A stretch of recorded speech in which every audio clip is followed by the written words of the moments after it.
জীবনে এমন কি আছে যা আপনাকে অজান্তে শিখরে পৌঁছে দিতে পারে বা আপনার পতনও ঘটাতে পারে? সঙ্গতি। যদি আপনি কোনো শ্রেষ্ঠ ব্যক্তির সঙ্গ লাভ করেন, তাহলে তার শুভ চিন্তা, তার গুণ, তার স্বভাব আপনার মধ্যে চলে আসবে। আপনি আরও শ্রেষ্ঠ হয়ে উঠবেন। আবার সেখানেই যদি আপনি কোনো দুষ্ট ব্যক্তির সঙ্গতি লাভ করেন, কোনো খারাপ মানুষের সঙ্গতি লাভ করেন, তাহলে আপনার শুভ চিন্তা, আপনার গুণ, তা যে কখন আপনার থেকে কেড়ে নেওয়া হবে সেটা আপনি জানতেও পারবেন না। দেখুন, এই সঙ্গতি হলো অত্যন্ত গুরুত্বপূর্ণ। এই সঙ্গতি আপনার নিয়তি নির্ধারণ করে। আপনাকে উদাহরণ দিলে, বৃষ্টির ফোঁটাকে দেখুন। যদি কোনো ফোঁটা গাছের পাতায় এসে পড়ে, তাহলে তা জীবন দান করতে পারে। যদি এমন কোনো ফোঁটা সাপের মুখে এসে পড়ে, তাহলে তা বিষে পরিণত হয়। যেমন সঙ্গ তেমন নিয়তি। এবার দুর্ভাগ্যের বিষয় হলো এটাই যে বর্ষার ফোঁটা নির্ধারণ করতে পারে না সে কোথায় পড়তে চায়। তার নির্বাচনের ক্ষমতা নেই। কিন্তু আপনার কাছে তো বিবেক আছে, আপনি ভাবতে পারেন, চিন্তা করতে পারেন। তাহলে আপনি ভাবুন, আপনি কি এমন সঙ্গ চান যা শ্রেষ্ঠ, নাকি এমন সঙ্গ চান যা অশুভ? নির্বাচন আপনারই। শ্রেষ্ঠ সঙ্গ বাছুন আর আমার সাথে ভালোবেসে বলুন, রাধা রাধা।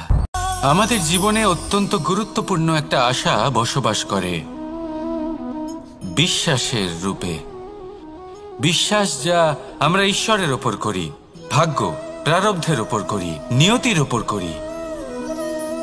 যখনই ভালো কিছু হয় আমরা বলি এ হলো ঈশ্বরের দয়া। যখন খারাপ কিছু হয় আমরা বলি এ হলো ঈশ্বরের মায়া। কখনো ঈশ্বর বা ভাগ্য বা প্রারব্ধ বা নিয়তি। আপনি নিজে কোথায় তা কখনো ভেবেছেন? আপনি বিশ্বাস করছেন ঈশ্বরের উপর, প্রারব্ধের উপর, কখনো নিজের উপর করেছেন? আমি আপনাকে একটা সহজ কথা বলি, যদি আপনি ঈশ্বরের উপর বিশ্বাস রাখেন, শুধুই ঈশ্বরের উপর বিশ্বাস, তাহলে আপনি সেটাই পাবেন যেটা আপনার ভাগ্যে লেখা রয়েছে।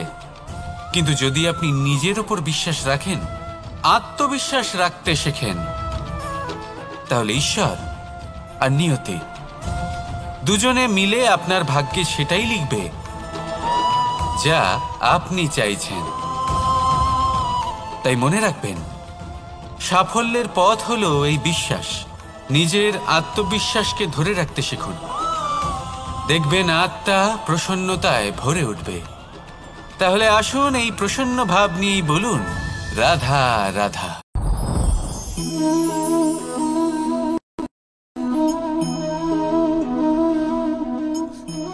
মুক্ত। এই মুক্তই সবাইকে মোহিত করে দেয়, নিজের দিকে আকর্ষিত করে। অত্যন্ত সুন্দর, গোল, শুভ্র। মুক্ত দ্বারা নির্মিত আভূষণ, তা হয়তো সে মুকুটই হোক বা কোনো স্ত্রীর অলংকার, তাকে আরো সুন্দর করে তোলে, তাকে আরো সুন্দর দেখতে লাগে। এবার এই মুক্তকে এত সুন্দর দেখার জন্য কত কষ্ট সহ্য করতে হয় তা কি কখনো আপনি ভেবেছেন? এই মুক্ত ঝিনুক থেকে বের করা হয়। ঝিনুক যা কিনা সমুদ্রের তলদেশে থাকে। ওকে কত কষ্ট সহ্য করতে হয়, জলের চাপ সহ্য করতে হয়, সমুদ্রের স্রোত সহ্য করতে হয়। এই ঝিনুককে এত কষ্ট সহ্য করতে হয়, এই মুক্তকে এত কষ্ট সহ্য করতে হয়, তারপরে এর রূপ এত সুন্দর হয়।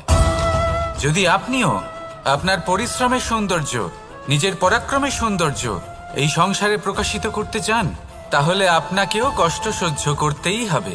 তাই জীবনে যখনই সংকট আসবে, বিপদ আসবে, সমস্যা আসবে, তখন একে সুযোগ হিসেবে গ্রহণ করুন। কারণ এই বিপদের সাথেই লড়াই করে আপনি মুক্তর মতোই পরিশুদ্ধ হয়ে উঠবেন। তাহলে আসুন আর আমার সাথে ভালোবেসে বলুন, রাধা রাধা। আপনি কি জানেন আপনার জীবনে আপনার আসল জীবনসাথী কে হন? মাতা পিতা, ভাই বোন, স্বামী স্ত্রী? না, আপনার আসল জীবনসাথী হলো আপনার শরীর। সেই শরীর যার দিকে আপনি কখনো নজরই দেন না, ঠিক কি না? এবার যে মানুষ এই রহস্য বুঝতে পারেন তার জীবন এমনি শুভ হয়ে যায়। আপনি নিজেই দেখুন না, সে সংসারের মঙ্গলই করা হোক বা সত্যের রক্ষা করা হোক, তা সে শত্রুর সাথে যুদ্ধ করা হোক বা মিত্রকে রক্ষা করা হোক, এই শরীরই তো কাজে আসে। তপস্যাতে, বলিদানে, পরিশ্রমে এই শরীরই হলো আধার, ঠিক কিনা? তাই আমাদের কর্তব্য হলো যে আমরা যেন নিজের শরীরের যত্ন নিই। আমরা কি খাই, আমাদের কি খাওয়া উচিত, এটা যেন বুঝি। কোনটা সুপাচ্য আর কোনটা নয়, এটা যেন বুঝি। কারণ যেমন হবে অন্ন, মনও তেমনই হবে। যত ভালো অন্ন তত ভালো মন। আর সুস্থ শরীর হলো সুস্থ মনের আধার, এ কথা অবশ্যই মনে রাখবেন। আর যদি মন সুস্থ থাকে তাহলে সকল শুভ উদ্দেশ্য পূর্ণ হবে। তাহলে আসুন আর আমার সাথে ভালোবেসে বলুন, রাধা রাধা। কথায় আছে যে দৃষ্টি অত্যন্ত কঠোর হয়, অত্যন্ত শক্তিশালীও হয়। কথায় আছে যে কারোর উপর যদি কুদৃষ্টি পড়ে তাহলে তার বিনাশ কেউ আটকাতে পারে না। এই যে কুদৃষ্টি, এর উপাচারও আমাদের কাছে রয়েছে। যখন আমরা বাড়ি নির্মাণ করি তখন একটা কালো মুখোশ লাগাই, যাকে রক্ষা কবচ মনে করা হয়, কুদৃষ্টি থেকে বাঁচার জন্য। যখনই কোনো বাচ্চা বাইরে যায় তখন তার মাথায় আমরা একটা কাজলের টিপ পরিয়ে দিই, কুদৃষ্টি থেকে বাঁচার জন্য। অর্থাৎ এই সংসারে কুদৃষ্টি থেকে বাঁচার উপাচার রয়েছে। উপাচার যদি কিছু না থেকে থাকে তাহলে তা হলো দৃষ্টিভঙ্গির। যদি আপনার দৃষ্টিভঙ্গি অনুচিত হয় তাহলে আপনার পতন কেউ আটকাতে পারবে না।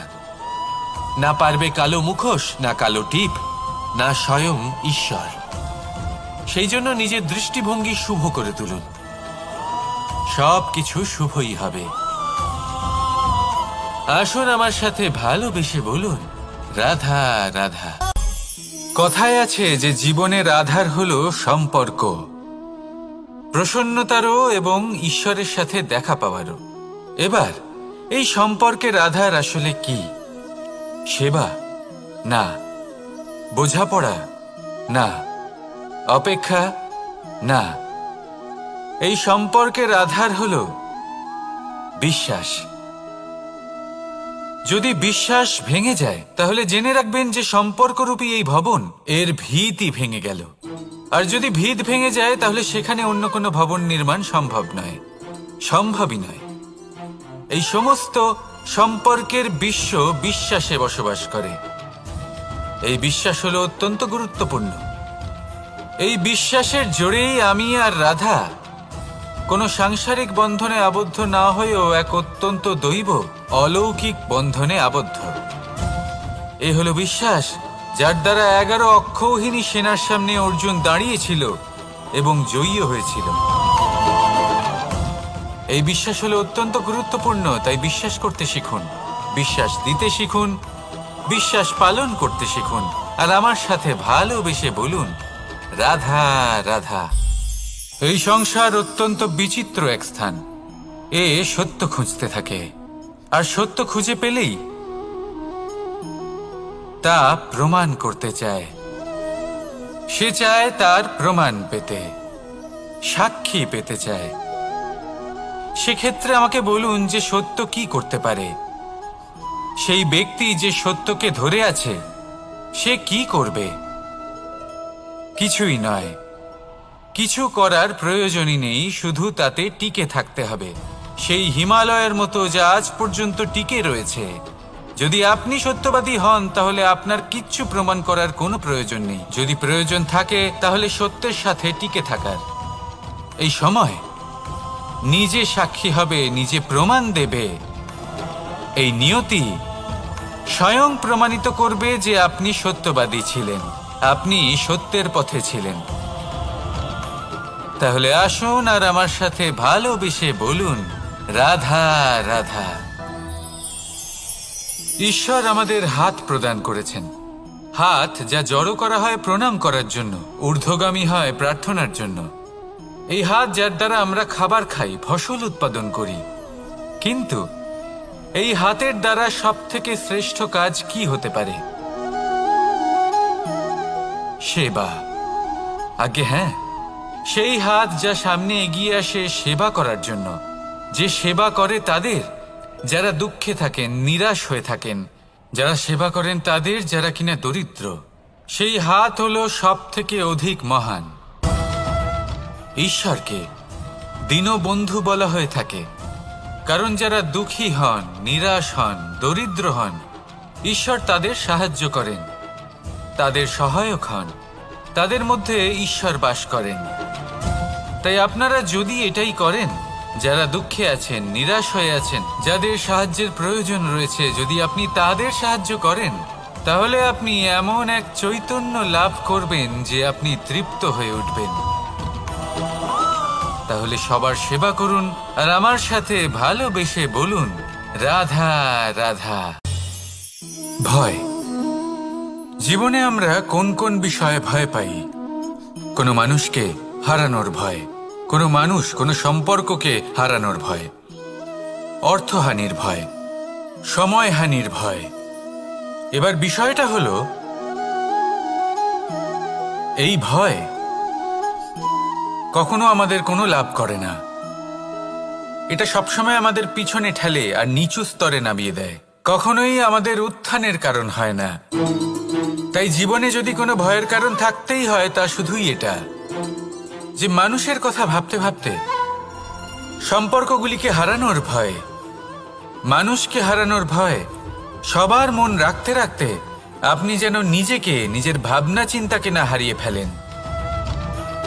যদি এরকম হয়, যদি সকলের মন রাখতে রাখতে আপনি নিজেই নিজেকে হারিয়ে ফেলেন, নিজের ভাবনা, নিজের লক্ষ্য, নিজের মন্তব্যকে হারিয়ে ফেলেন, তাহলে সংসারে যতই যাই হয়ে যাক না কেন, প্রসন্নতা লাভ করবেন না। তাই রক্ষা তাকেই করুন যে আপনাকে রক্ষা করে, আপনার মানসিকতা, আপনার ব্যক্তিত্ব, আপনার লক্ষ্যকে রক্ষা করে। আর যদি কোনো বিষয় ভীত হতে হয়, তবে আপনি যেন নিজের উদ্দেশ্যের থেকে দূরে না চলে যান। তাহলে আসুন আর আমার সাথে ভালোবেসে বলুন, রাধা রাধা। সময় একটু একটু করে কেটে যায়, একটু একটু করে নিকটে আসে। খুব অদ্ভুত ব্যাপার। এই সময় প্রতিকূল হলেও একটু একটু করে কেটে যায়। এই সময় যদি ভালো হয়, তাহলে একটু একটু করে নিকটে আসে। অনুচিত তখনই হয় যখন আমরা নিজেদের অসফলতার জন্য সময়কে দোষ দিই, কিন্তু আসলে তেমনটা হয় না। আপনার পরিশ্রম আর প্রয়াস দ্বারাই আপনি সাফল্য লাভ করবেন, সময়ের দ্বারা নয়। যদি এই সাফল্য একটা সুন্দর ভবন হয়, তাহলে সময় হলো তার দেওয়ালের রং, যা সময়ের সাথে বদলাবে, সময়ের সাথে ফিকেও হয়ে যাবে। কিন্তু সাফল্যের এই ভবন আপনাকেই নির্মাণ করতে হবে, আপনার পরিশ্রমের ইট দ্বারা এবং প্রয়াসের চুনসুরকি দ্বারা। তাই পরিশ্রম আর প্রয়াস করতে থাকুন, সাফল্য আপনি অবশ্যই পাবেন। সময় যদি আজ ভালো না হয়, তাহলে কাল অবশ্যই হবে। প্রয়াস করতে থাকুন আর আমার সাথে ভালোবেসে বলুন, রাধা রাধা। এ হলো গোলাপ ফুল। একে আমরা সকলেই চিনি।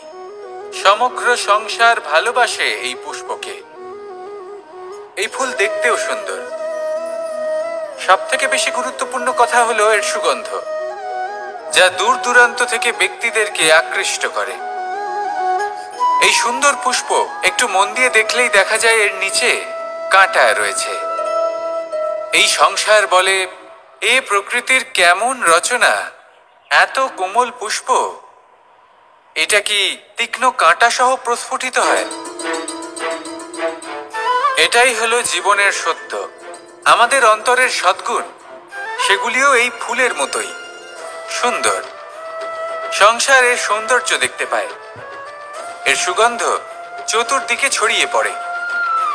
কিন্তু এই সদ্গুণ জাগ্রত করে তোলার জন্য কঠোর পরিশ্রম করতে হয়, প্রতিনিয়ত চেষ্টা করে যেতে হয়।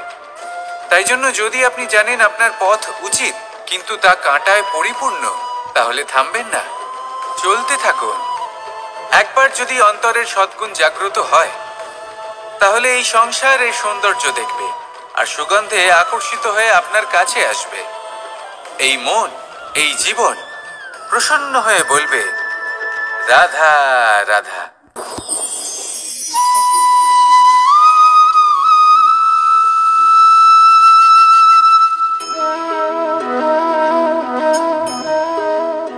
মোহনের বাঁশির এই সুর, এই সঙ্গীত কার না পছন্দ হয়? সবারই খুব ভালো লাগে। এবার এই সুর আসে কোথা থেকে? কেউ বলবেন কৃষ্ণের হৃদয় থেকে। সত্য কথা, এই সুর হৃদয় থেকে নির্গত হয় এবং প্রকট হয় এই বাঁশি থেকে। এই বাঁশিটাকে দেখুন, এই ছিদ্রগুলি দেখুন, প্রত্যেকটা সুর থেকে নিজস্ব একটা স্বর নির্গত হয়। এবার যে ব্যক্তি এই সমস্ত সুর এবং স্বর বুঝতে পারেন, এতে নিপুণ, তিনি এই বাঁশির দ্বারা যে সুর নির্গত করবেন তা তো মধুর অবশ্যই হবে। এবার জীবনের সাথেও কিছুটা এরকমই ঘটে। জীবনের কিছু নীতি থাকে, অর্থ, কুটুম্ব এবং আধ্যাত্মিক। যদি জীবনের প্রত্যেকটা মুহূর্ত সুখময় হয় এরকম আপনি চান, তাহলে এই তিনটি নীতিতে আপনাকে নিপুণ হতে হবে।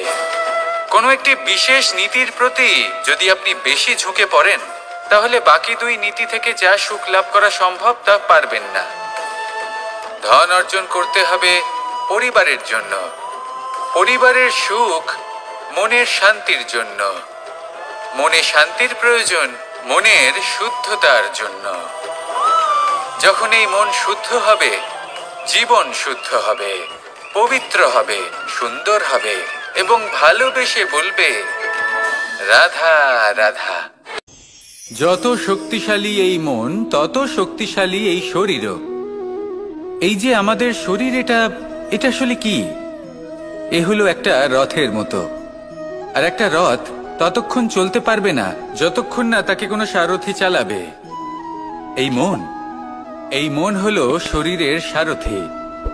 এবার ভাবুন, যদি এই সারথি শক্তিহীন হয়, দুর্বল হয়, তাহলে এই রথের কি হবে?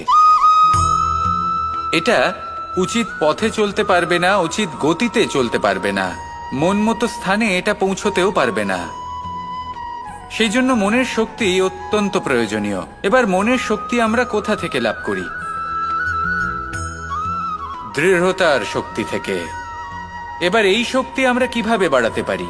আমরা প্রতিদিন কিছু নতুন স্থির করি, কিছু ছোট কিছু বড়। আর যেই আমরা নতুন কিছু পূর্ণ করি, আমাদের মনের শক্তি বেড়ে যায়। আর যদি পূর্ণ না করতে পারি, মনের শক্তি কমে যায়। একটা দেওয়ালের মতো ছোট ছোট ছোট ছোট শিলা আমরা একটার পর একটা স্থাপন করে একটা দেওয়াল তৈরি করি। এতগুলো পাথর যখন একত্রিত হয়ে যায়, তখন এমন এক দেওয়াল তৈরি হয় যাকে ভাঙা প্রায় অসম্ভব হয়ে দাঁড়ায়। সেরকমই হয় মন এবং দৃঢ়তা। ছোট ছোট কাজ করে নিজের লক্ষ্য পূর্ণ করুন। এই লক্ষ্য যদি পূর্ণ হয়, তবে মনের শক্তি বাড়বে। কিছুটা এইভাবে যে যত বড়ই বিপদ আসুক না কেন, সেই বিপদ নিজে হার মেনে নেবে, কিন্তু আপনার মন ততটাই শক্তিশালী থাকবে। তাই মনের শক্তি বাড়াতে থাকুন, যাতে আপনি উচিত পথে চলতে পারেন, উচিত গতিতে চলেন আর মনোবাঞ্ছিত স্থানে পৌঁছতে পারেন। তবেই এই মন প্রসন্ন হয়ে বলবে, রাধা রাধা। ওমা, এই কি? আমি কখন থেকে এখানে অপেক্ষা করছি, হাত পেতে দাঁড়িয়ে রয়েছি যাতে একটা ফল আমার হাতে এসে পড়ে এবং সেটা আমি খেতে পারি। কখন থেকে অপেক্ষা করছি, কিন্তু সেটা হচ্ছেই না। এবার আপনি বলবেন যে এসব কি বলছি, এ কি অদ্ভুত কথা বলছি। যদি ফল খেতে হয় তাহলে আমাকে বৃক্ষে চড়তে হবে, ফলের কাছে পৌঁছতে হবে, তবেই তো ফল পাবো। এবারে এটা অত্যন্ত সহজ ব্যাপার, কিন্তু এই বিষয়টা আপনি নিজের জীবনের প্রসঙ্গে ভেবে দেখুন। লক্ষ্য কোথায় আছে আপনি জানেন, সেই লক্ষ্যে পৌঁছানোর পথ কি সেটাও আপনি জানেন, সেই পথে চলার ক্ষমতাও আপনার রয়েছে, কিন্তু তাও আপনি নিজের লক্ষ্য লাভ করতে পারছেন না। কেন? কারণ আপনি অপেক্ষা করছেন যে লক্ষ্য আপনার সামনে চলে আসবে, কিন্তু তা হয় না। লক্ষ্য সে যাই হোক না কেন, ধন হোক, প্রেম হোক, কোনো সম্মান হোক বা মোক্ষ হোক, যদি আপনি তার দিকে অগ্রসর না হন, তাহলে ফল প্রাপ্তি অসম্ভব ব্যাপার। তা কোনোদিনই হবে না। সেই জন্য আপনার চোখের সামনে আপনি যদি নিজের লক্ষ্যকে দেখতে পান, তাহলে উঠুন এবং সেই দিকে অগ্রসর হতে শুরু করুন। নিজের অন্তরের সকল অশুভ গুণ দূর করুন, অলসতা ত্যাগ করুন, অজ্ঞানতা ত্যাগ করে দিন এবং চলতে থাকুন। অবশ্যই মনোবাঞ্ছিত ফল লাভ করতে পারবেন। মনে রাখবেন, চলতে থাকলে তবেই লক্ষ্য প্রাপ্তি হবে। অপেক্ষার দ্বারা শুধুমাত্র মৃত্যু লাভ হবে। আসুন আমার সাথে ভালোবেসে বলুন, রাধা রাধা।